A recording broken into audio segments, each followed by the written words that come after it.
Hey, and welcome back to the GTI. My name is Chris. I have a different camera location today, so we'll see how that works out. Anyway, today I want to talk about my car. I am driving a 2010 Volkswagen GTI with United Gray exterior and cloth interior. I love the cloth interior because it's the classic Volkswagen plaid interior. I'm not really crazy about the leather, and also what's nice is this came with heated seats, even though it's still the cloth. It comes with a dual clutch automatic, which I absolutely love. I've been a manual transmission guy all my life until I was working at the last dealership that I worked at. We got a Audi TT traded in with the dual clutch, the DSG dual clutch, and I took it out for a test drive, and I absolutely fell in love with it. So I knew that my next car would have the dual clutch in it. And I was driving a 2004 Volkswagen GLI, the Jetta at the time. So when I traded it in, I got a 2007 Volkswagen GTI with the DSG, and I haven't turned back since. It's such a great transmission, and I get a lot of flack from it from my purist friends who are just 100% manual. It works for me. I love it, and it's what everybody's going with. Even the top supercars, you can't get manual transmissions anymore. You just can't find them. Upgrades. I haven't really done a lot to this, even though I've had it for 3 years. I know it's kind of sad to think about that, but that's the way it goes. I did get an APR chip in it, which bumps it to about 250 horsepower. I forgot what the torque is. I think the torque's a little bit more than that. And I did bump it up to 18-inch wheels, 18-inch Audi.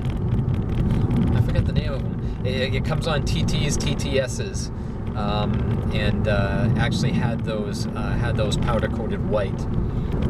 But other than that, this is pretty much a stock GTI.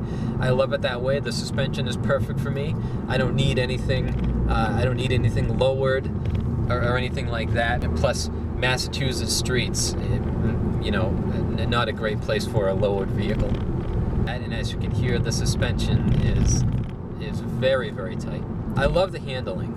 You pay for it a little bit with road noise and road bumps, but I wouldn't trade it for anything. The steering wheel is awesome. A nice bulky steering wheel, flat bottom steering wheel.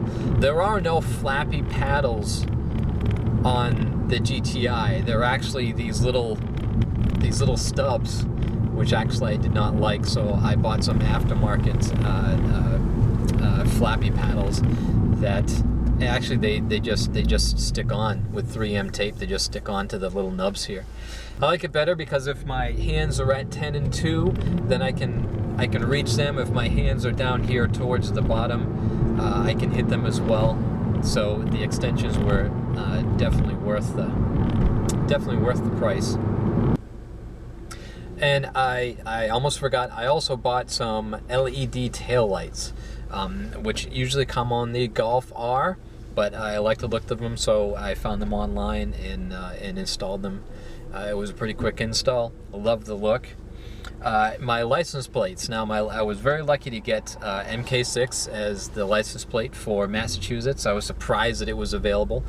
I also have a German license plate on the front, which you could probably tell from some of the B-roll that I'm showing here.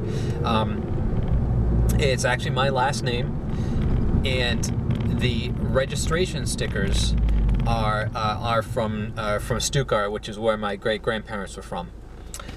So that's pretty cool, and I was able to get that through, I think it was GermanPlates.com. Came very, very quick. It's very cool looking. I haven't been pulled over yet. The Massachusetts plate is underneath it, so I still have a front license plate, but the German one is on front as well.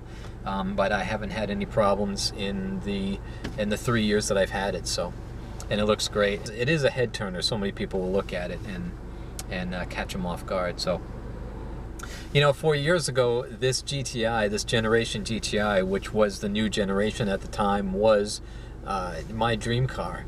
And it's funny to think that now that I'm shooting for, a supercar within 5 years, that a base $25,000 car was my dream car. But it was, and it still is. I love this car. I love driving this car every day. I wouldn't have it if I didn't love it.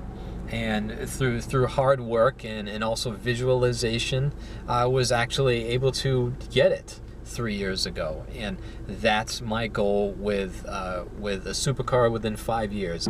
So it will definitely be used a lot more, used and abused a little bit more, but that's okay.